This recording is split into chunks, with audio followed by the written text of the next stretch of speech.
Calling all detectives. Not many people believe in magic spells, but I once had a case of a man who could prove that he was gradually shrinking away. That is the situation on this page from my casebook, the casebook of Jerry Browning, private detective. In 10 years as a private detective, I, Jerry Browning, have run into some strange and weird crimes. And here's one of the strangest of them all. It was about 10 at night, and I was driving along Kingston Boulevard when well up ahead I saw the man step off the sidewalk. I slowed down as the man started to cross the street, and when he stopped in the path of my car, I hit the brakes and came to a full stop. I was so mad that I jumped out of my car and grabbed the jaywalker. What are you trying to do, kill yourself? I don't know. I don't think so, but it's possible. Anything is possible under the spell. He was a man in his late 30s, a little under average height, exceptionally well-dressed. I softened my voice a little. Are you feeling all right? It doesn't matter.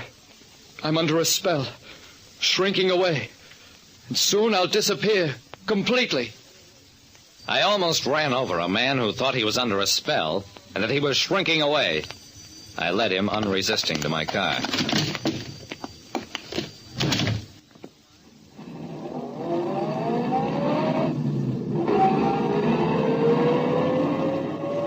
In answer to my questions, the well-dressed jaywalker told me that his name was Russell Rittenauer and that he was an advertising consultant. Then, where are you taking me, Mr. Browning? I should take you in for observation, except that what you say sounds so wild I just can't believe you imagined it. Tell you what, let's go to my office and talk this over.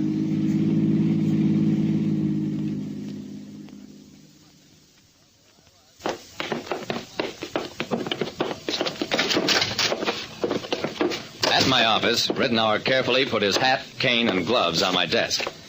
Mr. Browning, do I appear to you as a reasonably well-dressed man? Certainly do. What about it? All right. Now watch. He picked up the hat, put it on his head. Well, what do you notice? I hated to say it, but the hat was much too big for him. Hat can stretch, Mr. Rittenauer. Perhaps. But look at these gloves. He pulled the gloves over his hands. The gloves were far too big. Then he picked up his cane, showed me that it was much too big for him. This cane was especially made for me. It was exactly the correct height only a few days ago. Not only that, but my shoes are too big, my clothes too long. Now, Mr. Browning, do you still think I've lost my mind? Mr. Rittenauer, I think you'd better tell me something about this spell business and how it started. He told me. A few weeks ago, he'd returned from South America, where he'd set up a branch of his business. But one evening, he had a few drinks too many, got into a quarrel with an Indian. A quarrel that wound up with the Indian putting a solemn curse on him. A few days ago, I was at my fiancée's home. I suddenly felt ill. And that same evening, the sensation of shrinking away began. Since then, it's been slowly but surely continuing. Well, that was his story. Could take it or leave it. I would have left it, except for the tangible evidence of his hat, gloves, and cane. As it was, I'll look into it, Mr. Rittenauer. And in the meantime, go out and buy yourself a complete new wardrobe of stuff that fits you right now. I spent the next day making some inquiries about Rittenauer's fiancée, Lois Ashton. I had to work carefully because Miss Ashton was manager of Rittenauer's office here in town and also had a small share in the business. What I wanted to find out was what and who else she also had an interest in. That took some work.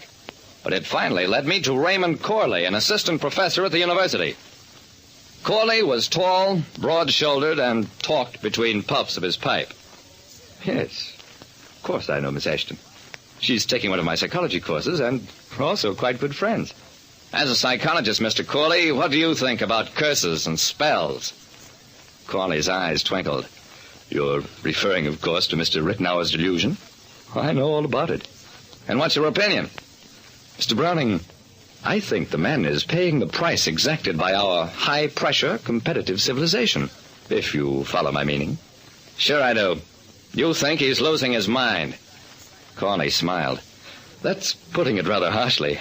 I believe he needs, well, a long rest.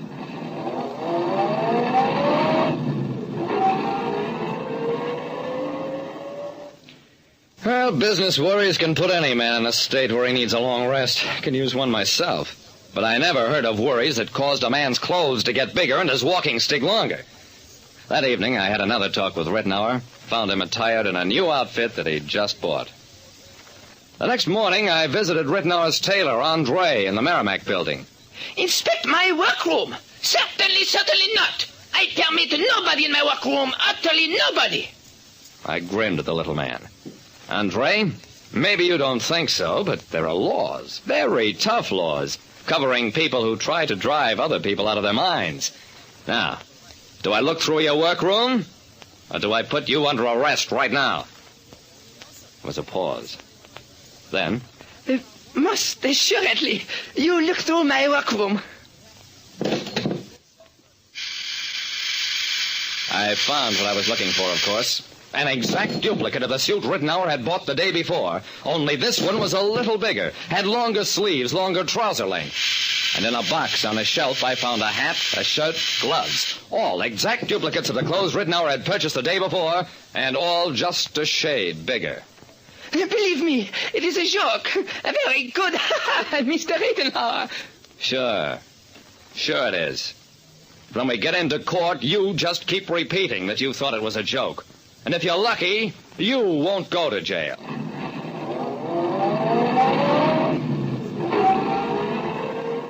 I took Andre downtown to keep him from giving the alarm. Then I got a warrant for the arrest of Raymond Corley and Lois Ashton. Charge?